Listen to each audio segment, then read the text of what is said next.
Hello friends, नमस्कार। कैसे हैं आप सब लोग? दोस्तों, बात करेंगे ईरान और अमेरिका के युद्ध पर, जिसमें सीज फायर चल रहा था, लेकिन फिर भी इक्का दुक्का सब लोग एक दूसरे पे हमला कर रहे थे। लेकिन अब उनके बीच में एक एमओयू साइन हो गया। एमओयू मेंबर ऑफ अंडरस्टैंडिंग होता है, जो किसी भी डील के होने से पहले एक अंडरस्टैंडिंग बनाई जाती है।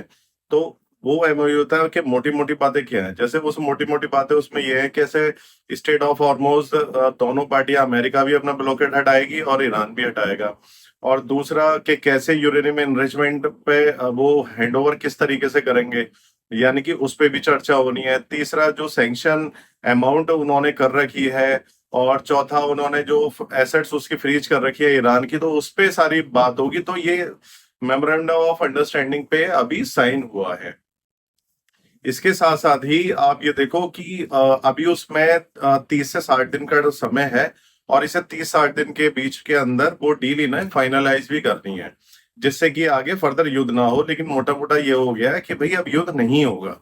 और इस बार थोड़ा कॉन्क्रीट है, क्योंकि ईरान और अमेरिका दोनों की तरफ से ही कंफर्मेशन है। पहले हमेशा अमेरिका कंफर्मेशन दे देता था कि हमारी तरफ से युद्ध रोक दिया है हमने, हम युद्ध जीत गए हैं, लेकिन ऐसा कभी नहीं हुआ। लेकिन आज पहली बार ईरान ने भी एक्सेप्ट किया है कि हाँ, हमारे एमओयू हुआ है उनसे।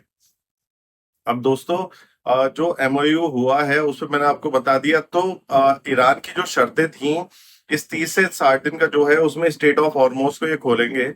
अब मेरी ये समझ में नहीं आ रहा, स्टेट ऑफ हॉर्मोज तो पहले भी खुला हुआ था, तो अमेरिका ने इस युद्ध को करके जीता क्या? ना तो वो वहां पे रिजीम चेंज कर पाया, ना ही वो अमेरिका वहां पर क्या नाम है, आईआरजीसी को झुका पाया। और जो कट्टरपंथियों की सत्ता थी, ना ही वो उसे झुका पाया। तो अमेरिका को मिला क्या, सिवाय अमेरिका को अपना पैसा खर्चा करके, टाइम वेस्ट करके उसे कुछ नहीं मिला। तो अमेरिका की ये मैं सीधे हार के तौर पे देखता हूँ दोस्तों। और इसमें ईरान मोटा मोटा जीता है, क्योंकि ईरान ही वो कंट्री है जिसने स्टेट ऑफ हॉर्मोज पे पूरी तरीके से ब्लॉकेट लगाया है, जिससे कीमतें आसमान छू गई। और ईरान ही वो कंट्री है जिसने जितने भी गल्फ के कंट्रीज हैं, सऊदी, यूएई, कतर, ओमान, इन सभी पे हमला किया उसने। और जो जितनी भी यूएस एसेट्स थी उन पे हमला किया, और अमेरिका को बता दिया कि बिना हमारे स्टेट ऑफ हॉर्मोज पे किसी के कब्जा नहीं हो सकता, और वो हमारा एकाधिकार है। और उन्होंने वहां से कोई भी शिप जब भी जाता था, ऑयल टैंकर वगैरह, तो वो उस पर हमला कर देते थे, क्योंकि उन्होंने उसके अंदर माइंस भी बहुत सारी बिछा रखी थी। अब अगले 30 दिन और 60 दिन बहुत इंपॉर्टेंट होंगे कि कैसे जो एमओयू इनके बीच में साइन हुआ है वो अब फाइनलाइज हो पाता है या नहीं हो पाता, क्योंकि दोनों ही पार्टियां जनरली हट जाती हैं इसमें। एक इसके और इम्पोर्टेंट फैक्ट है, ये है कि जो इसराइल है हमारा, इसराइल अभी भी लेबनान पे हमले कर रहा है। वो ये कह रहा है कि हम, आपकी जो डील हो रही है अमेरिका की ईरान से, उसमें ये इंक्लूड नहीं है हिजबुल्ला, हूती और हमास, ये नहीं है। हम इन्हें जब तक खत्म करते रहेंगे जब तक कि रीजन में स्टेबिलिटी या पीस नहीं आ जाती। तो दोस्तों, आप देखेंगे कि अगले 30 से 60 दिन के बीच में किस तरीके से इनकी डील आगे बढ़ती है। लेकिन हाँ, मोटा मोटा यह है कि सीज फायर हो गया है और युद्ध एक रुक गया है, और ये अच्छी डील है। इसी वजह से आज शॉर्ट स्टॉक मार्केट ऊपर चढ़ा, और उस स्टॉक मार्केट ने उसे सेलिब्रेट किया कंटिन्यू 2 दिन से। फ्राइडे को भी बढ़ा और आज भी बढ़ा।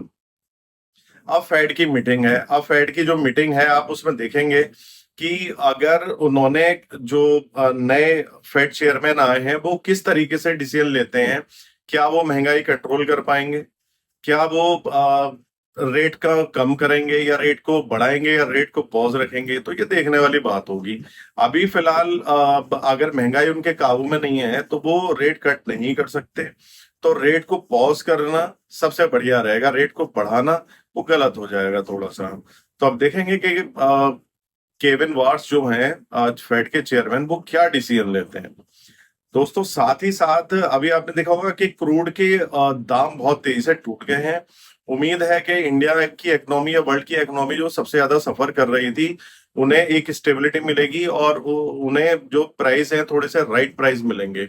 साथ ही ईरान की यहाँ पे एक जीत और भी है कि उसके जो सैंक्शन एसेट्स हैं उस पे चर्चा होगी, जो अभी तक चर्चा नहीं हो रही थी। साथ ही साथ उसकी जो फ्रीज एसेट्स थी उस पे भी चर्चा होगी। अमेरिका अभी तक इन पे बात नहीं करता था, लेकिन अमेरिका ने स्वीकार कर लिया कि अब हम कोई भी नया हमला नहीं करेंगे, कोई भी नया सेंक्शन नहीं लगाएंगे, क्योंकि ईरान ने उनसे मांगा था, डिमांड करी थी कि आपने जो भी हमारे इंफ्रास्ट्रक्चर को नुकसान करा है उसके लिए आप हट जाना दो। तो हट जाना तो अमेरिका देने से रहा, तो वो उनकी जो फ्रीज एसेट्स है, बिलियंस ऑफ डॉलर्स हैं, उस पे से सैंक्शन हटाएगा, तो जिससे कि वो अपने रिकंस्ट्रक्शन में ईरान उसे यूज कर पाए, और साथ ही साथ उसके जो फ्रीज एसेट्स है उसे भी थोड़ा खोलेगा। तो दोस्तों, आपका इस पे क्या कहना है, जरूर बताएं। धन्यवाद।